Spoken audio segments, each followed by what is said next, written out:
ناگهان زنگ میزند تلفن، ناگهان وقت رفتنت باشد.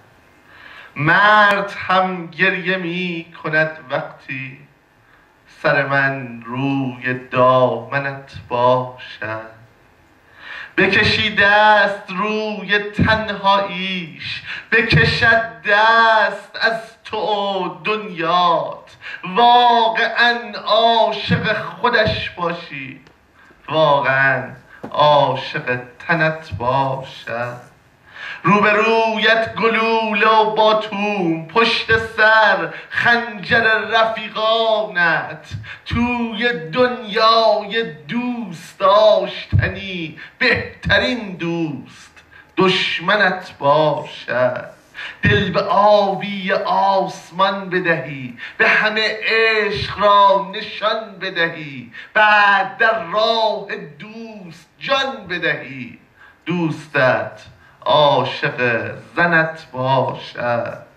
چمدانی نشسته بر دوشت، زخمهایی به قلب مغلوبت.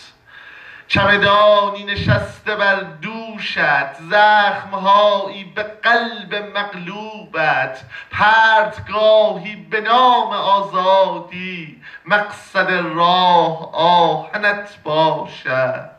عشق مکسیست قبل بیداری، انتخابی میان جبر و جبر. جام سم توی دست لرزانت، تیغ هم روی گردنت باشد.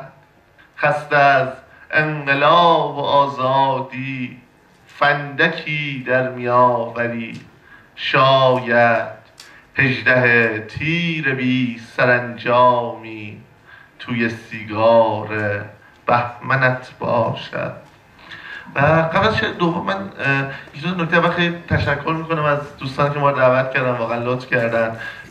بعد خیلی واقعا شعرها خوب بود، واقعا مثلا فکر نمی‌کردم مثلا حالا بالاخره یک جلسه‌ای که حالا داره در یک قسمت از کرج برگزار میشه، جلسه فردیسه و انقدر شاعر خوب، انقدر شعر خوب، واقعا تبریک میگم خدمتتون. ان شاءالله 1000 سال دیگه جلسه باشه.